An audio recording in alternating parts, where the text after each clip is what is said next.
Oke, assalamualaikum warahmatullahi wabarakatuh, guys. Jadi kali ini kita akan membahas passive voice atau kalimat pasif. Oke, teman-teman, udah pada tahu nggak apa itu passive voice? Passive voice adalah jenis kalimat atau klausa di mana subjek menerima tindakan dari kata kerja. Pada passive voice, subjek kalimat tidak melakukan suatu tindakan atau aksi, melainkan subjek menerima tindakan. Berbeda dengan kalimat aktif, di mana subjek bertindak sebagai pelaku tindakan, active voice dapat diubah bentuk menjadi passive voice, namun hanya berlaku pada kalimat dengan transitive verb. Apa sih transitive verb? Transitive verb adalah kata kerja yang mengikuti direct object. Jadi singkatnya, kata passive voice adalah kalimat pasif yang mengandung makna di atau ter, seperti dijual atau terjual. Oke, hal yang harus dipahami sebelum mempelajari passive voice adalah kata kerja atau verb. Karena semua kalimat aktif dapat diubah ke dalam passive voice adalah kalimat yang mengandung kata kerja verb atau verb, dan kata kerja tersebut adalah kata kerja bentuk ketiga atau verb 3. Oke, next. Hal-hal yang teman-teman harus pahami sebelum belajar passive voice adalah: pertama, mengerti dasar-dasar tenses dan mengenali kalimat aktif. Oke, di sini ada 3 dasar tenses. Yang pertama itu simple present tense, yang kedua simple past tense, yang ketiga simple future tense. Contohnya tuh, simple present tense, I study English. Di sini ini masih menggunakan kalimat aktif ya, contohnya belum diubah ke kalimat pasif.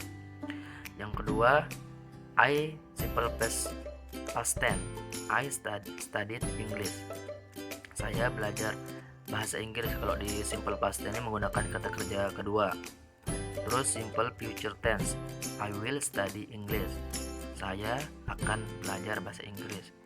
Kalau di simple future tense ini setelah kata will diikuti verb one. Oke, next. Ciri-ciri kalimat pasif. Ciri-ciri kalimat pasif yang umumnya itu diikuti verb 3. Contohnya itu di bawah. Contoh ini kalimat kata kerja yang beraturan ini atau regular verb. Contohnya tuh study, studied, studied. Ini yang kata kerja kedua dan ketiga itu tidak ada beda, tapi diwarnai biar kita tahu itu kalimat atau kata kerja ketiga, bentuk ketiga. Contohnya itu kita pakai yang tadi ya. I study English. Kalau diubah menjadi passive voice itu English is studied by me. Nah, terus yang kedua, I studied English. Kalau diubah menjadi passive voice itu English was studied by me. Cuma diubah to be-nya aja. Kalau yang di atas itu kan pakai is, itu simple present tense. Dipakai tuh to be-nya tuh is and are. Kalau simple past tense to be-nya tuh was atau were sesuai subjeknya. Terus yang ketiga simple future tense, I will study English. Kalau diubah menjadi passive voice itu menjadi English will be studied by me. Yang tadi itu kan kalimat aktifnya tuh saya akan belajar bahasa Inggris. Kalau dijadiin passive voice itu bahasa Inggris akan dipelajari oleh saya. Oke, kita ke ciri-ciri selanjutnya. Masih menggunakan verb 3, tapi kita pakai biar lebih banyak contohnya. Kita pakai kata kerja yang eat, ate, eaten. Yang ini kata kerja yang tidak beraturan. Contohnya tuh kita pakai you eat the fries right. Kamu makan nasi goreng. Kalau jadi pasif itu the fries rice is eaten by you. Jadi kalau di pasif itu nasi goreng dimakan oleh kamu. Nah, yang kedua contohnya itu kata kerja cut. Kata kerja cut nih kata kerja yang tidak mengalami perubahan. Ada beberapa kata kerja yang tidak mengalami perubahan. Ini kita pakai contohnya satu, cut. Tidak ada bedanya sih, tapi kita pakai warnain biar tahu itu kata kerja ketiga, bentuk ketiga.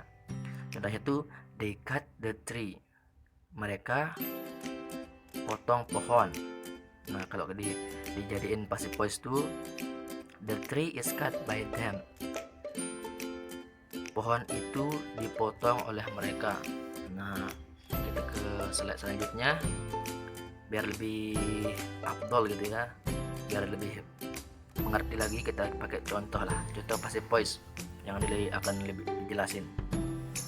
Yang pertama, simple present tense. Nah, ini di sini ada rumusnya biar lebih gampang. Rumusnya tuh subject plus is atau am atau are plus verb 3 plus be agent. Agentnya itu kayak pelakunya lah.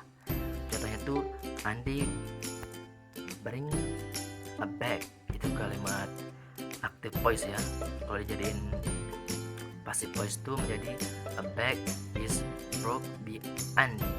Nah, itu yang kedua, contohnya tuh simple past tense. Rumusnya subject plus was atau were yang kayak tadi tuh plus verb 3 plus be agent. Contohnya tuh ini simple, contohnya tuh simple aja ya. My father built this house in 1999. Itu aktifnya, active voice. Kalau jadi pasif, this house was built. Wah, bukan built ya, salah. Dibacanya tuh this house was built by my father in 1999. Yang jadiin pasif tuh yang nah, contoh yang ketiga, simple future tense. Rumusnya tuh subject plus will plus be plus verb 3 plus be agent. Contohnya tuh we will answer the question tomorrow. Itu kalimat aktifnya. Kalau dijadiin pasif tuh the question will be answered by us tomorrow. Nah, gitu. Cuma di sini kan udah lengkap rumusnya, tinggal dipelajarin aja. Yang sebenarnya apa namanya, passive voice itu memiliki 10 tenses, tapi kita pakai 3 aja biar ada kalian teman-teman pada belajar lah gitu. Nah, oke. Biar gampang. Oh, cuma itu ya dari saya, ilmu-ilmu dikit-dikit lah. Oke, sekian videonya, semoga bermanfaat. Wassalamualaikum.